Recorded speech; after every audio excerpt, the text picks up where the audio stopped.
Et oui, on a une dernière partie sur cette émission qui va être consacrée plus distinctement à la forêt, avec plusieurs rubriques. Bruno, justement, vous êtes adepte, vous vous promenez en forêt? Mais j'ai tout le temps fait ça depuis l'enfance.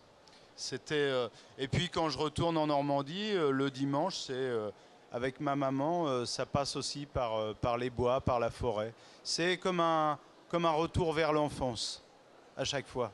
Alors on vient de parler d'économie d'énergie, mais il y a aussi le bois énergie. Et on reçoit Christophe Chapoulet, qui est directeur général délégué Bonjour à tous les deux. l'Office national des forêts, mais dédié justement à l'énergie. Il y a une entité spécifique, c'est ça qui s'appelle ONF Énergie? Oui, tout à fait. ONF Énergie est une filiale de l'Office national des forêts et des communes forestières qui a été créée en 2006 pour produire du broyat de bois qu'on appelle plaquettes forestières à destination des chaufferies utiles au réseau de chaleur urbain ou des villages ou des villes, et puis des besoins industriels de chaleur, vapeur d'eau. Justement, quand on parle de bois énergie, on parle exactement de quoi? Alors, le bois énergie, en fait, a trois formes en France principales. Il y a le bois bûche, qu'on connaît tous dans nos cheminées, dans nos poêles, voilà. Il y a le granulé, qui se développe aussi fortement, principalement pour les particuliers, mais aussi pour l'industrie de manière croissante. Et puis, il y a ce que produit notamment ONF Énergie, qui est de la plaquette forestière. C'est du broyat de bois brut, de morceaux qui font quelques centimètres de côté. Voilà. Et justement, ça mobilise quelle quantité de bois sur le territoire? Alors, la filière plaquettes forestières, aujourd'hui, c'est quelques millions de tonnes, 3-4 millions de tonnes, voilà, en fonction de ce que l'on prend.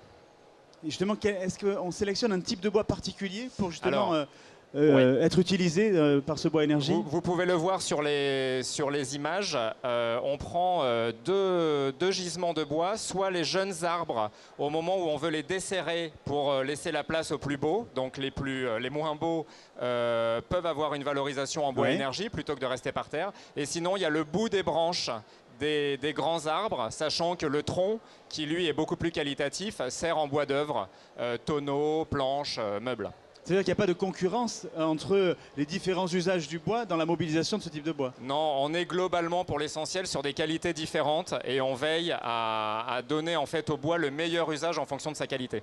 Alors justement, entre les différents types de chauffage qu'on pourrait choisir, quels sont les atouts du bois énergie? Alors, le bois énergie, contrairement aux énergies fossiles, c'est un bois qui est une ressource locale. Globalement, l'échelle d'approvisionnement, c'est une échelle régionale, donc beaucoup moins de transport, évidemment, que fuel, que gaz.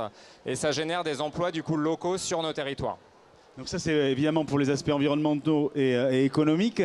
Mais comment, en tant que consommateur et éventuellement intéressé par du chauffage à bois, je peux faire la différence entre du bois qui vient justement des forêts gérées par l'ONF et puis peut-être d'autres? Alors, il y a en France des labels de gestion forestière durable qui existent. Il y a PEFC, qui est un label au départ plutôt européen, FSC, qui est lui plus anglo-saxon. Les deux labels qui sont présents sur le marché garantissent que la forêt est gérée durablement. C'est-à-dire que le bois qu'on y coupe, derrière, la forêt concernée a un plan de gestion qui détermine en fait le renouvellement, soit par plantation, soit de manière naturelle. On a parlé du chauffage, mais entre les autres sources d'énergie, je pense au pétrole, au gaz, est-ce que finalement il y a une concurrence qui s'installe? Alors, la grande différence, c'est le bilan carbone de tout ça. Avec le fuel et le gaz, on émet du carbone de strates qui étaient géologiquement sous la roche, donc il n'y avait pas destination à émettre du carbone.